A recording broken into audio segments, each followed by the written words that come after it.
Thanks, Kalani. Big 12 open for business. You know, Mitch. They love their Cougars.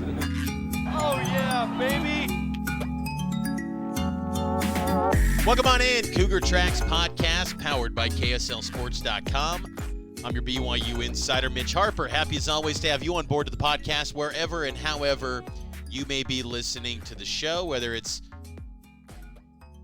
on the KSL Sports app, podcasting app, Apple, YouTube, Pocket Cast, wherever it is. Appreciate you taking the time to listen to the show. Leave a 5-star rating and a review.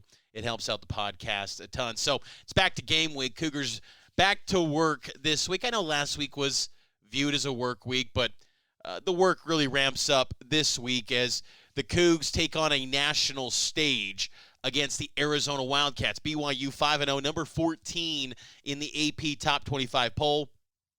Arizona comes into the matchup 3-2, 1-1 in Big 12 play after that disappointing performance against Texas Tech over the weekend in Tucson. They had an amazing showing against Utah and Salt Lake and then laid an absolute egg at home in their Big 12 home opener. That's just kind of Arizona football, though. But it is a team that's capable of maybe springing the upset, potentially against BYU. We'll break down this matchup and the week ahead for the Cougars as they gear up for a big stage. And, you know, it's going to be fun to see BYU take on a little bit of a national spotlight here. It's a busy week in college football. You've got some massive games, Texas, Oklahoma, the first Red River as part of the SEC. Penn State, USC is a great logo game. Notre Dame, Stanford. Florida, Tennessee. I know that doesn't have the same sizzle like it once did, that rivalry, but still a huge game. And then Ohio State, Oregon, Ole Miss, LSU. But I like that, you know, Fox is carving out a nice platform for BYU, Arizona. And the benefits of ESPN completely leaning into the SEC, and that's great for them. It's awesome. And look, ESPN's part of the Big 12 too. But it's nice to have a network television entity with the Big 12 that has no connection to the SEC. So it frees up opportunities for the Big 12 and games like BYU Arizona that historically would always be a late night, 8:15, chalk it up, ESPN2, ESPN, and that's that. And for this game to get some real airspace and a big platform, and with big noon kickoff coming, and then Gus Johnson, Joel Klatt, Jenny Taft on the call, it makes for a huge game. And look, I might be bigger into it than most people. I think a lot of people would just say, who cares about the broadcasters? It's not a thing. I tend to think that BYU fans are into that a little bit more than most fan bases. But those voices are synonymous with a big game.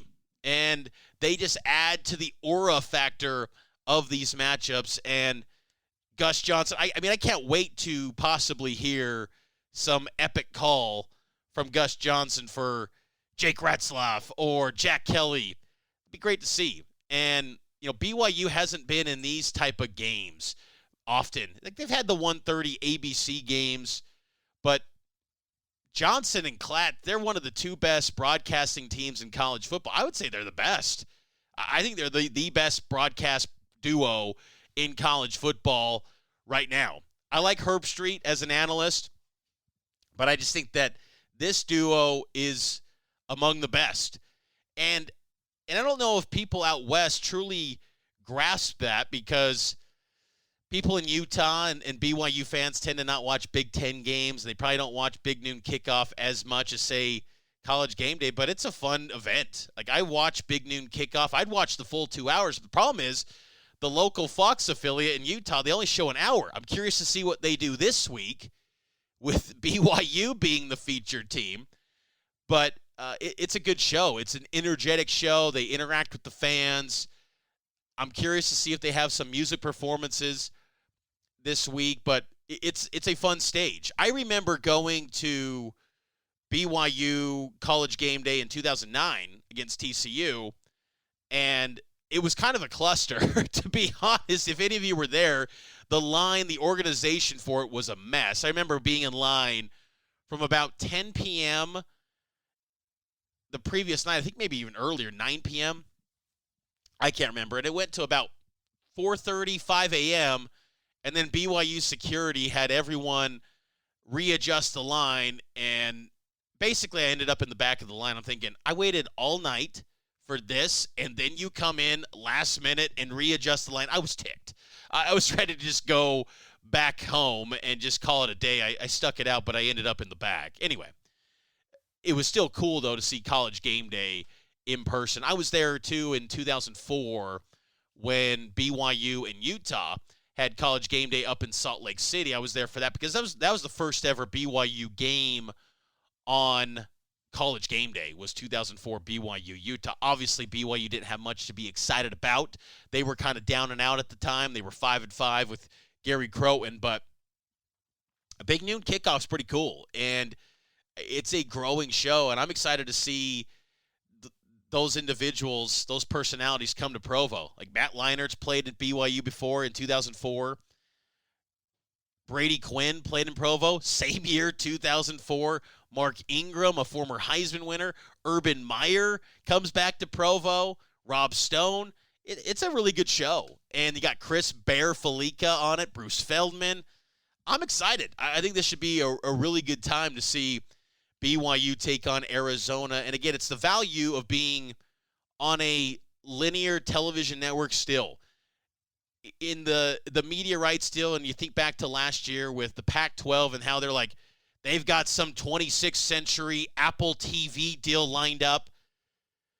Still, you don't carry the same audience, the same pool on Apple TV as you do on network linear television. Like, I understand that things are pivoting more to streaming, and it's happening, and I'm fine with that. I mean, I'm not one that's like, oh, how do you find Amazon Prime? Yes, I have no problem with that. Peacock, I can find it just fine. There's no issues there. But I can find a game. If I need to watch a game, I will find it. But there's still, to get the casual sports fan to see your logo, Fox is a pretty good spot from that standpoint, to just get some casual that might be looking for a game or looking for something just to watch that's kind of different and live on a Saturday morning. Fox gives you a pretty different audience than simply the core diehard college football fan that's just wired and programmed to always watch College Game Day. So I'm excited to see what this whole setup looks like. There hasn't been many details announced yet. The show starts at 8 a.m. Mountain Time. So we'll see where it all ends up being. I think it's going to probably be, I would think, on the west side parking lot again, like it was in 2009 with College Game Day, but we shall see. It's a huge moment. It's a huge opportunity for BYU. And I think historically, Cougar fans look at these spots and go, oh no, here's where the heartbreak comes into play. Folks, you got to remember, BYU does not have to be perfect. They don't. They do not have to be perfect to obtain their goals. Now, I understand that the Big 12 standings right now, Iowa State, Texas Tech, Colorado, teams BYU doesn't play, they're all undefeated right now. So they don't have the chance to knock off those teams and give them an L. But the fact that BYU's got a win already over Kansas State, who I think is going to be a really good football team as this thing continues to progress in the Big 12, you don't have to be perfect to win the Big 12 or at least play in the Big 12 championship game. Now, I still believe BYU is going to win this game against Arizona. I do. I think they're the better football team. But that should be remembered here, is that if you did lose on Saturday, yes, it would be a gut punch because you don't want to lose home games. If you take care of business at home, you've got a little bit more wiggle room on those road games where it's not win at all costs, where you go to UCF, when you go to Utah, and you go to ASU. You protect home turf, you could maybe suffer a setback or two and still have a chance going into the final week of the season to be in Arlington. So that should be noted, because I think people are drawing some parallels to 2021 against Boise State, network TV game, 1:30 afternoon. and they drop that game when they're top 10 team, undefeated, and they drop it. Yes, independence, you had to be perfect to obtain anything of significance. In the Big 12, you don't have to be perfect. You just have to do enough, keep stacking up the wins, and be in a position to go to Arlington for a chance to play in that Big 12 championship game. I believe there's going to be a team that's a 2-loss squad in that Big 12 championship game. I do. I can't imagine anyone is going to go perfect. Maybe it's BYU. I hope it is. That would be an amazing story. To see BYU, go on that run would be incredible. But that should just be prefaced here, is that it's not a doomsday situation if they do drop a game. But BYU's a better football team than Arizona. That's why they're the favorite.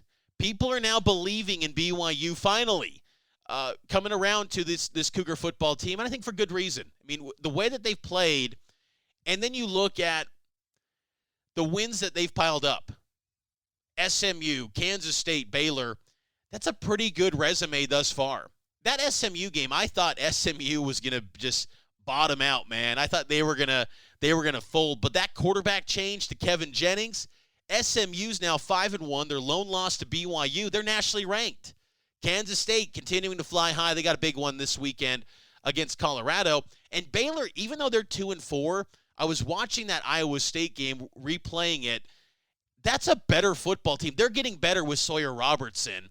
And I know they're winless in Big 12, but they're kind of making improvements to where they've got some opportunities for some wins coming up here pretty soon. I don't know if they're going to get to a bowl game. I don't know, but they're a better football team. Like I came away from that Iowa State Baylor game thinking that was a pretty good win for BYU in retrospect. So the Cougs have pieced together a nice body of work to this point, and I think if they could get a win over Arizona, it would be a nice win as well, because Arizona's got the potential with just individual star power that this league doesn't have that much of. I mean, they've got – Colorado's got it with Shadur and Travis Hunter.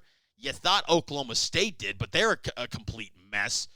Tedorora McMillan is one guy that can alter an outcome.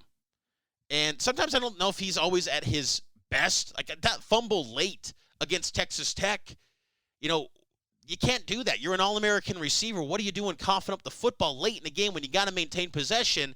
There's sometimes these lapses, but, Arizona's got some personnel too, particularly in the secondary. Takario Davis, they're physical, that defensive front, Jacob Manu. Arizona can give BYU problems, and I'm curious to see coming out of the bye week how BYU pieces together its offensive line. To me, you'd go Sonny Mocassini at center. Just call it a day. Like, he emerged as the starting center, or the backup center, at the end of fall camp. That's where things were trending in about the last, week and a half of fall camp. He became their top backup to Connor Pay. I thought he did a solid job against Baylor. It wasn't anything groundbreaking, but I think you just go with him, and then Bruce Mitchell takes over that right guard spot because he showed really well against Kansas State. And he then took over for Austin Leausa at Baylor. So I'd go Bruce Mitchell right guard. I'd go Sonny Mocassini at center. The absence of Connor Pay, though, is significant because TJ Woods, as you've heard on this podcast, he said that, Connor Pay is a coach on the field. And that is hard to replace because Connor Pay just knows this offense inside and out. He knows what the expectations are. He knows all the checks. He knows all the reads. He can adjust accordingly on the fly if need be. And you don't have that. Mocassini has nowhere near the experience. Same with Bruce Mitchell. Bruce Mitchell's first career start was that K-State game. Sonny Mocassini, his first career start was this season against Southern Illinois. So BYU, that is an area of focus to see how they fare at that center spot. Connor Pay was one of the guys that was one of the most irreplaceable players on this team. And you heard a little bit from Kalani this week about, it's going to be tough to replace Connor. Kalani's acknowledging that. So they've got to get that right at the center spot. But it is promising, too, that BYU has won a ball game against Baylor with that retooled offensive line. And it's also promising that they're getting their full stable of running backs back. And it's expected to be back. Now, how close to 100% are we going to see L.J. Martin? Because L.J. Martin, to me, is the star running back for BYU. And it was just a shame in that SMU game that he was becoming that featured back. He's getting the workload that you were expecting him to get this season, and then he goes down with the injury on the ankle, and he's been out since. I'm curious to see how close to full strength LJ looks, because they need him. They need him, and they need Sione Ayamoa to have some big performances on the ground. You know, it's amazing that BYU is 5-0 this season, and they have no running back over 100 yards. It's just been a revolving door of running backs for BYU this season. Jake Retzloff is the leading rusher for the Cougars right now through 5 games. And you don't want to have to turn to Jake on the ground. You got to have that element and that threat, and he clearly has given BYU that. That nice 17-yard touchdown run he had against Baylor, that was a thing of beauty. And he's, put out film that makes teams account for him as another number in the run game. And you didn't have that dynamic last season with Keaton Slovis. You've got it this year with Jake.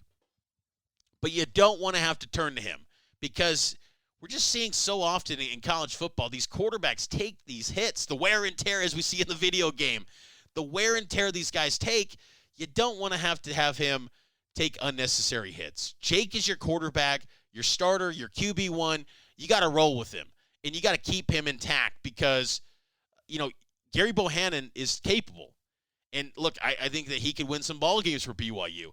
But you want to keep this momentum going with how you're currently operating. Now that you're 5-0, you've settled into the season, you want to keep the personnel that's getting you here, keep that thing rolling as far as you can. So ideally, you don't have to turn to the well of Jake Retzloff running the football as often as we've seen the last 2 games.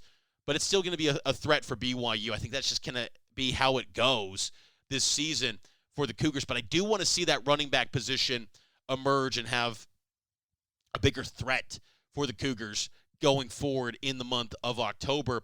When you look at some of the statistical rankings for BYU, it's interesting. 73rd in total offense, 88th in rushing offense, 53rd in passing offense, team passing efficiency 45th nationally, scoring offense 41st. To me, you got to get that scoring offense number up. They're at 33 points per game. The points you got to score in college football, man, 33 points, it feels like 10 years ago would have been close to top 25. Now it's 41st.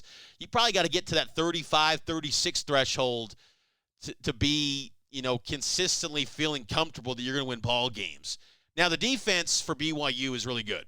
20th in total defense, rush defense 48th, passing yards allowed 24th, team passing efficiency defense 5th nationally, and then scoring defense 17th in the country, only allowing 15.8 points per game. So BYU's done a really great job on the defensive side, and it is complimentary football. When you look at those stats, because you look at the offensive numbers, you go, it's nothing, groundbreaking. But keep in mind that Kansas State game was a dominant performance, yet the box score didn't look dominant because BYU had short fields and they maximized those opportunities. So you didn't need to go 80 yards every single drive for the Cougars in those spots. But I like where BYU's at. And I think I lay out those stats too, because there is clearly room to grow. It's not just coach speak when Kalani and these coaches are saying it. It's true. It's there in front of you. Like, you can see those numbers. To think that you're perfect at 5-0 after a pretty tough schedule, and 3 of those 5 have been on the road, and to see some of those numbers, there's clearly room to improve. And BYU can get better. I think what's promising, though, for BYU is that the defense has been able to dig into its depth and still perform at a high level. The defensive line is going to be a spot where they've got to maintain their top 5. Tyler Batty, Blake Mangelson, John Nelson, Zay Banya, Logan Latui. You've got to maintain those guys. If you have to dig into that depth, it gets a little bit more dicey. Ephraim Asiata hasn't been the impact guy yet. And look, when I was coming out of fall camp, I kind of felt like that's where it was trending because, again, he's a guy that you have to pick your spots. It's kind of situational football with him where, he's still – his body, you got to take care of him at all costs and not make sure that he doesn't have any sort of drastic hit or anything like that. And he's still kind of growing into himself. Incredible potential, tons of talent. He's going to be a really good football player for BYU. But you want to maintain that top 5 because they're senior veterans. They're the leaders of this football team on the defensive side. And honestly, the defensive front is kind of the heart and soul of BYU's team. And it might be one of the strengths. And it's just kind of been underrated at times. Tyler Batty's only got 1 sack, but I think he's been brilliant. The Kansas State and the Baylor games, like we're seeing an NFL defensive end operate. A guy that should be a day 2 NFL draft pick. That's how Tyler Batty is looking. And the attention that he is creating from these opposing offenses, it's freeing up others. And it's like, pick your poison. Oh, you're gonna double team Batty? Okay, well, Mangelson's coming. You're gonna double team Mangelson? Well, Banya's shown up to be a more of a threat this year than he was last season. He's healthy now this year. I just like what I'm seeing from that defense. And the linebackers, it was a little bit scary to see Taggart go out, Glasgow go out. They're expecting to have those guys back. Glasgow, of course, came back in the Baylor game. Taggart's expected to be available. We'll monitor that this week going into the Arizona game. But they've got personnel. And the linebacker spot, too, if you did have to dig into your depth at linebacker, I think you've got capable options. With Ice Moa, Sione Moa, Sialia Sarah still coming in his own. There's good things happening for BYU. Same with the secondary. That defense will show up every week. The offense, there's going to probably be some weeks where, Jake might have 4 or 5 throws that put you on the edge of your seat. Or maybe just missed balls that are short, intermediate throws, and they were just off target. I just kind of think that's still part of the growth and the maturation of Retzloff, that he's still got to clean those areas up. But he's also now going to give you 4 to 5 throws that are absolutely brilliant. And I think that's where he has evolved. And now he has a winning record as a starting quarterback for BYU. And that's pretty impressive, too, because he started out 0-4. Who would have thought before his 10th career start, which is this Saturday, he'd have a winning record going into that 10th start? BYU's in a great spot. It's going to be a busy, busy week coming up this week as the Cougs get ready to take on the Arizona Wildcats. 2 p.m. kickoff. Pregame begins at noon on KSL News Radio, and then the TV broadcast on Fox this Saturday. I will continue to talk to you throughout the week. I'll have an insider preview with an Arizona insider this week, and then player interviews and more breakdown of BYU Arizona here on the Cougar Track podcast. Also, coming up on Thursday, make sure to come to Macy's grocery store, proud sponsor of First and 12 on KSL News Radio, Sundays 10 to noon. Thursday, Macy's and American Fork. I'll be hosting a BYU football tailgate party, and I'll be joined by BYU defensive end Tyler Batty. So swing on by 4 to 7. Tyler's going to be there from 6 to 7. He'll be there for the final hour because he's got practice. And then that final hour, he will be there signing autographs, getting some selfies, some photos. We're going to have a great time. It's going to be a fun party. We're going to have BYU football tickets. We're going to have a fan box to give away. So much to give away. So much food. Let's have a good time. Good vibes for Cougar football this week. Look, I know you're a little nervous. The expectations are ramping up. But look, I think this team's built different. And I think that there's good vibes. There's good aura around this BYU football team and program right now. 5-0. Got a great chance to go to 6-0 this week against the Arizona Wildcats. So swing on by Thursday night at Macy's and American Fork. You can hang out with me and Tyler Batty at the Macy's BYU tailgate. I'll talk to you later this week here on the Cougar Tracks podcast, and it's powered by KSLSports.com.